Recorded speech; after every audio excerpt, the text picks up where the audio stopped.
Okay, so this is a simple weighted average of the costs of capital. That means that you need to have weights and you need to have costs. Now, we got three types of capital here: debt capital, preferred stock, and common stock. And to take a weighted average, I need a weight and I need a cost, and then I multiply the weight times the cost and then add them all together. So the problem gives me the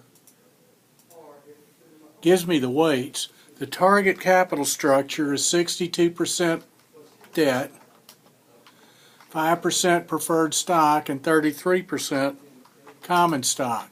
And the weights have to add up to 100, otherwise you can't take a weighted average. Okay? So now all I need is the costs for each of them. All right, the cost of debt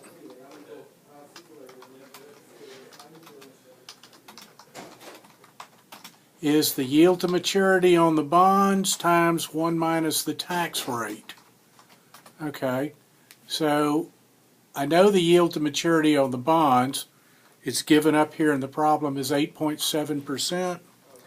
So that's 8.7% times 1 minus the tax rate. And I always use 40%, so 1 minus 0.4.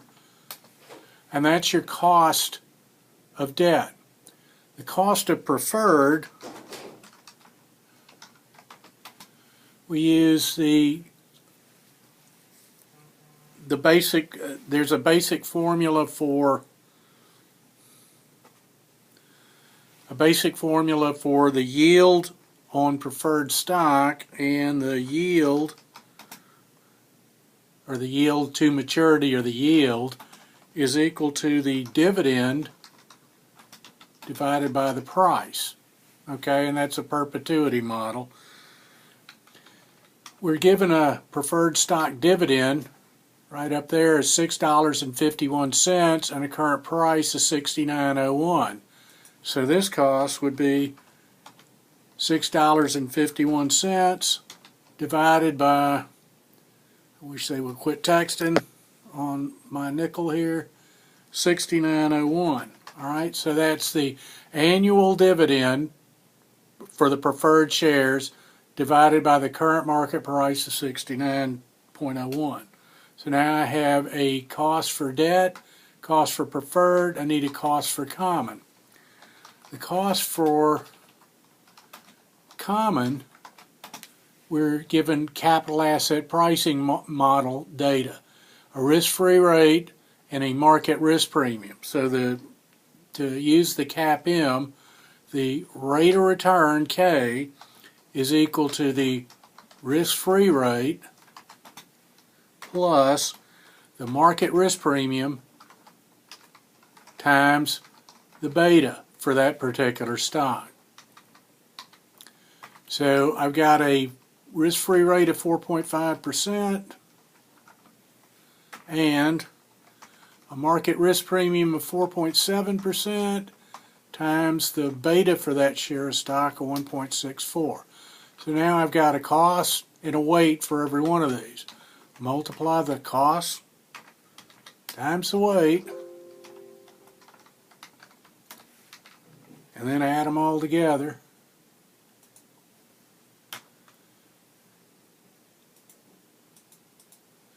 And that gives you the weighted average cost of capital.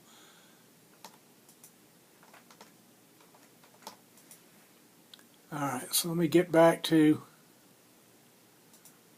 alright, so A, 7.74%. That's from the email you sent me.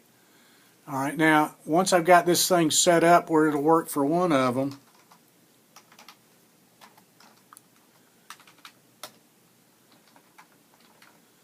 and I just do the others the same way.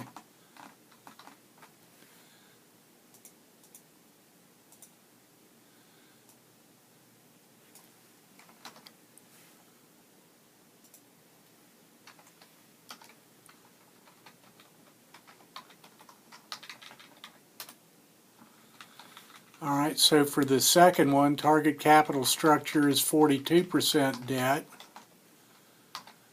7% preferred, 51% common.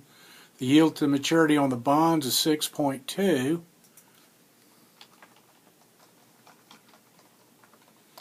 Times 1 minus the tax rate.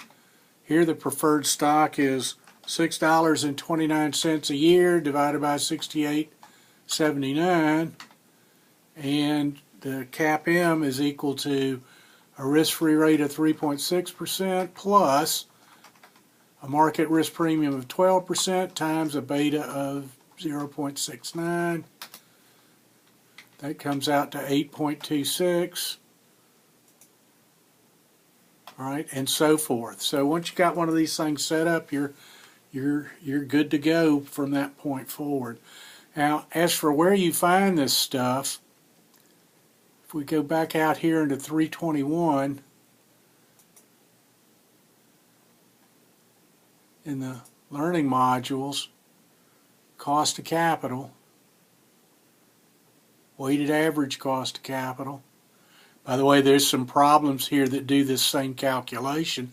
If you click on this, it takes you out to a YouTube video that walks through similar problems. Okay, but when we get into here, the weighted average cost of capital, all that stuff I was talking about is buried in these notes, including some examples.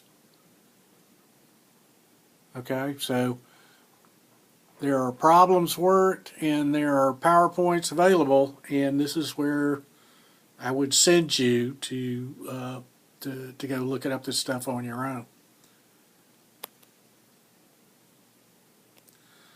All right, let's see if I can figure out how to turn this thing off.